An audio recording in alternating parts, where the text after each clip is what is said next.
All right, welcome back to the Fort County Real Estate Show. I'm your host, Kevin Carey with Caliber Home Loans. I got Dan Cumberland with me here. He's with Moyer and Sons Movings, located in Clarksburg, Maryland, correct? Yes, all right, so if you just got done watching our last video with Dan, he's just kind of telling us about what his company can do and things of that nature. What we're here to do is kind of educate you today about some of the nightmares that can come from picking the wrong moving company. I'm gonna start with my own personal story. My first house that I bought 20 years ago, I bought it without a real estate agent. I had no one guiding me. There was no one, none of my buddies had bought a house at that point. There was just no one, I didn't know what to do. So I just kind of Googled and I found a company and I just went with the lowest price. Yeah. Well, let me tell you the nightmare that I had. So the gentleman, the company that moved me, first of all, broke multiple things. Didn't know anything, and no one advised me on an insurance policy, right? That needs to be taken out just in case if anything happens. Look, we're all human. There's no such thing as perfect for anything. But at the end of the day, they kind of held my stuff hostage. Yep. Because I wasn't willing to pay because of the things that were broken, and there was a big battle. Went to court, blah, blah, blah. So I got Dan here with me today because obviously that's just my own personal nightmare. Obviously you've probably got tons of stories, but tell me some of the nightmares that can come from picking the wrong company. It's kind of interesting, as we all know, the moving industry does not always have the best reputation. Right. Fortunately, every story I'm about to tell has nothing to do with Moyer and Sons. 52 years, we've been pretty solid. We're going to keep it that way for as long as we keep moving. So we're very happy with that. We get these on the back end where something bad has happened, and they call us to help fix the problem. Right. One of the worst ones that has happened recently is a young lady moved from Maryland to California a few years back. Okay. She's now moving back to Maryland from California. She didn't realize that we did national moving, so she didn't call us first. She gets a moving company over there, finds the lowest amount of money, moves out. They drop her stuff off in Barstow, California, in a storage unit. And she loses track of everything, doesn't know where her stuff is.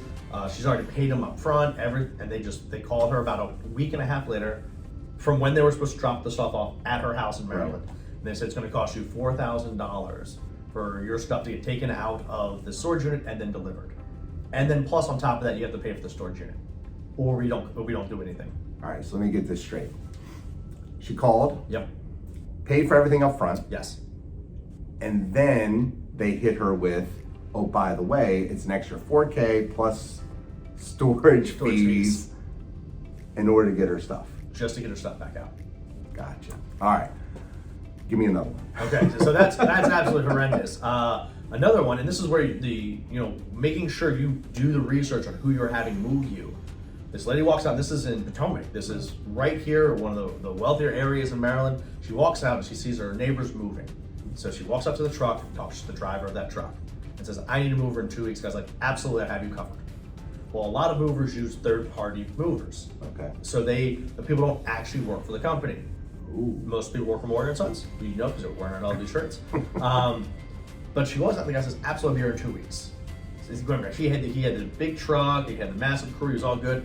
2 weeks later, he shows up to a house in Potomac, multi-million-dollar house, with a bunch of gentlemen, pickup trucks, and some blankets, like some actual physical blankets you get from Bed Bath & Beyond, as his moving blankets, and tries to move this lady out.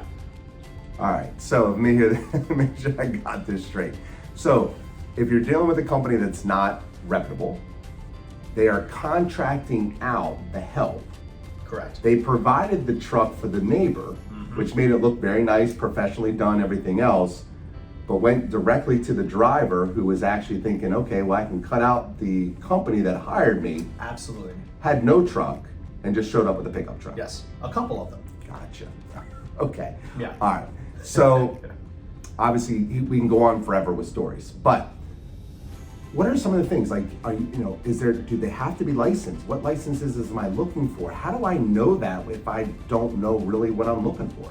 In the state of Maryland, just recently, you had to have at least a DOT license to be a mover. Okay. So at least you have to have the vehicle registered, which was a big plus from previously until about a year and a half ago, you didn't. Wow. In the state of Virginia, if you have to move within 31 miles, you don't need to be registered at all. Jeez. And Okay. DC is about the same, where there's certain rules, but most of it you can move short distances and not have to be registered, which is horrible. You don't want that. You want that registered company. It's a few extra dollars, but as you learned yourself, it's worth the few extra dollars because you're going to get paid somehow. Right. And you don't want it to be on the back end when you don't know and someone changes the bill on you. Gotcha. Well, listen, Dan, thanks a lot for being here. Look, if you're looking for a good mover, you want to avoid some of the nightmare stories that we just shared, Dan's information is behind me. Reach out to him.